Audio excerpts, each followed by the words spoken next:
Welcome back to my YouTube channel Malleswari నల్లగా.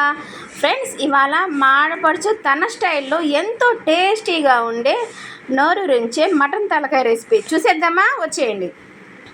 ముందుగా stove వెలిగించి, ఇది కుక్కర్లో చేసుకుంటేనే త్వరగా ఉడుకుతుందనమాట. కుక్కర్ పెట్టేసి తగినంత ఆయిల్ వేసి ముందుగా మనం అల్లం చిన్నులపాయ పేస్ట్ రెడీ చేసుకోవాలండి. అల్లం చిన్నులపాయ పేస్ట్ వేసి సిమ్లో పెట్టి బాగా వేగనివ్వాలి. తర్వాత ఒక క్లిప్ అయితే మిస్ అయింది.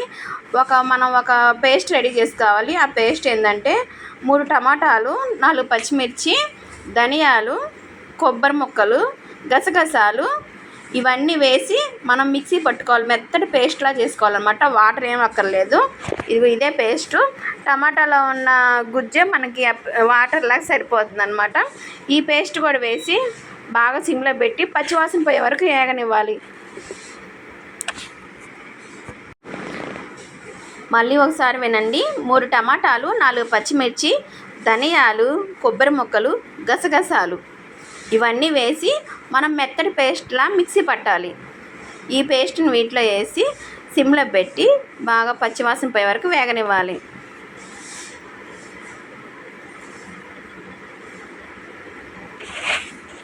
తర్వాత దానికి తగినంత కారం. ఈ తలకాయ కూరలో కారం చాలా పడుతుందండి. కొంచెం స్పైసీగానే తింటారు. ఎందుకంటే జలుబు దగ్గు అలా వచ్చినప్పుడు అయితే ఇది కంపల్సరీ తెచ్చుకుంటారనమాట. కొంచెం స్పైసీగానే తింటారు. ఎర్రగా ఉందని భయపడవాకండి. దీంట్లో కొంచెం స్పైసీగానే ఉండాలి.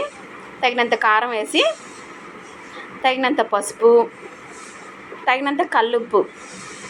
మేమైతే ఇంట్లో ఎక్కువ కల్లుప్పే వాడతామండి. సాల్ట్ అయితే తక్కువ. కల్లుప్పే వాడండి మీరైనా సరే, చాలా మంచిది హెల్త్కి. అన్నీ తగినంత వేసి ఒకసారి బాగా తిప్పాలండి.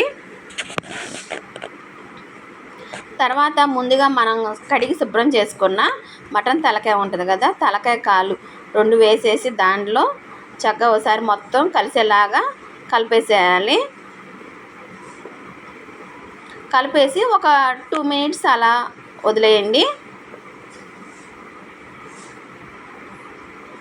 మొత్తం మనం వేసిన మిశ్రమం పేస్ట్ ఇదంతా ఈ ముక్కలు పట్టేలా కలపండి. బాగా కలిపేసి దానికి తగినన్ని వాటర్ పోయండి. వాటర్ అయితే మామూలుగా వండితే చాలా వాటర్ పడతాయండి. కుక్కర్లో కదా, అన్ని ఎక్కువేం పట్టవు. తగినన్ని వాటర్ పోయాలి.